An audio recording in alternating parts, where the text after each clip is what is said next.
Canoeing is a dangerous sport.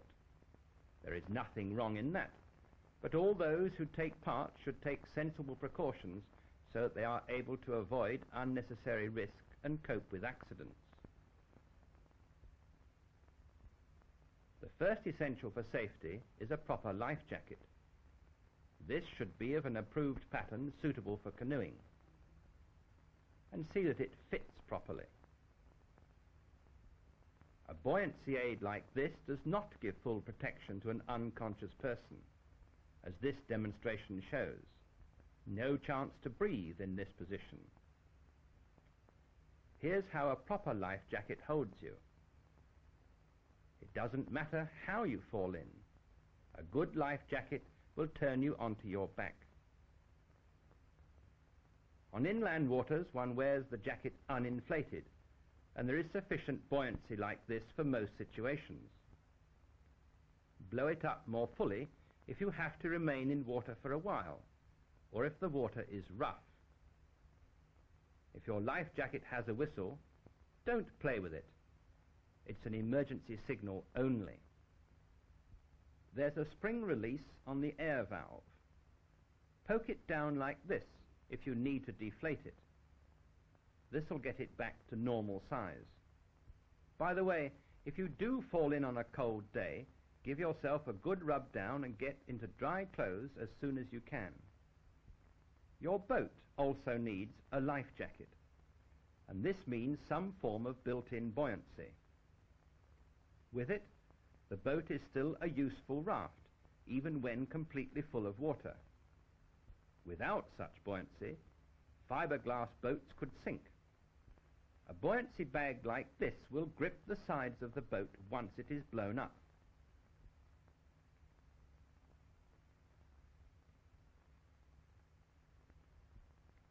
If you use polystyrene, this must be fixed or wedged in some way or another. Here, the foam fixes itself because it goes in as a liquid, which then expands to fill all the available space. This boat, by the way, is a short training boat for use in a swimming pool. This is a safety footrest that will not trap your feet. Now for a look at the outside of the boat. The best way to ensure that you have a safe boat is to maintain it well and mend any faults as soon as they occur. Check all screws and projections and see that the hull is as smooth as possible. This toggle clip is badly sighted and is likely to cause damaged hands. It would be better if you moved it and fixed it further back.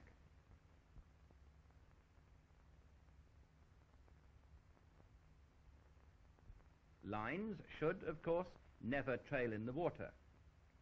In an emergency, they could get caught up in reeds or in someone's legs. Keep them short and fasten them down, or you may prefer to use short toggles like these. The spray deck unites you and your canoe. It should be a good, tight fit, but must also release quickly in an emergency. Notice the release tag at the front. There are certain essentials that should be taken by all parties going canoeing. A handy way to carry them is to make up an emergency pack.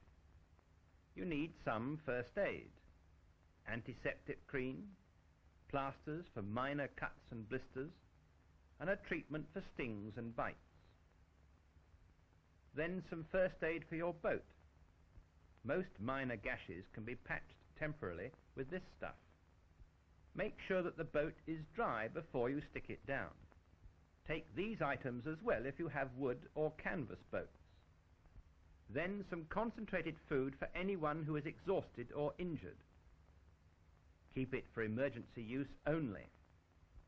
Other useful items are pencil, paper and chalk for messages, and some telephone money. The list on the back is a useful check. Put all these items in a transparent box, the kind that doesn't shatter, and seal it up. A canoeist must always keep to water that is within his experience. Few canoeists would venture onto this, and rightly so. But what about this weir? Is it also dangerous?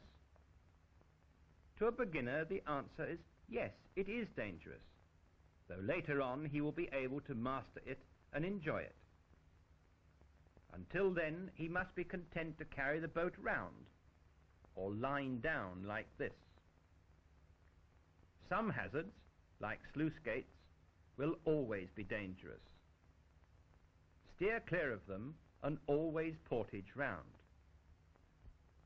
On some rivers, conditions may change suddenly. You should take a look at difficult stretches beforehand and treat them with great respect. The most dangerous conditions are flood conditions. Even the mildest stream can become a killer after heavy rain, so unless you are an expert, keep well away. The steep weir is also a serious hazard, particularly if it has a stopper wave at the bottom. This wave rolls backwards and the main current flows underneath. Anything buoyant caught in this weir is likely to go round and round. The only escape is to abandon the life jacket and swim underwater away from the weir and come up downstream. A better tip is to keep away altogether. This film only mentions one or two water hazards. It's not a complete guide and neither are books.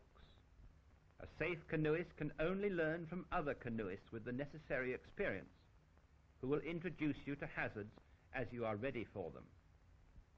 Whatever the water conditions and however good your boat, you will never be a safe canoeist unless you can handle your boat confidently. You will have to learn the safety strokes. Here's an emergency stop. Some of these strokes can be practiced in a swimming pool. This is when the small training boats come in handy. Here they are learning the slap support stroke, which will save you if the boat makes a sudden lurch. To be really safe, your skill should include mastery of the Eskimo roll. This will enable you to recover from a capsize without the inconvenience of a complete ducking.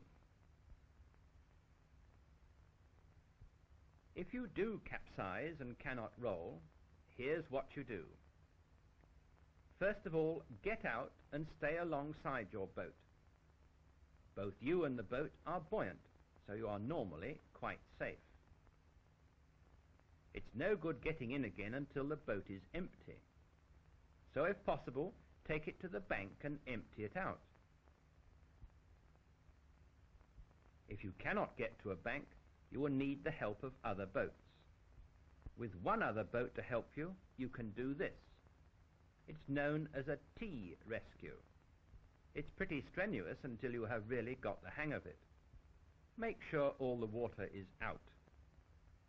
Then flip the boat back into the river. Notice in all these practices the instructor in the red boat is standing by. If you have two other experienced canoeists, you can do an H-rescue with one boat at each end. Once the boat is emptied and righted, you can raft up like this. This will give you a stable platform, and then you can climb back in. Safety in canoeing doesn't depend on luck. It depends on forethought and possession of the right skills and proper equipment. Remember these things, and you can enjoy canoeing and its risks with a clear conscience.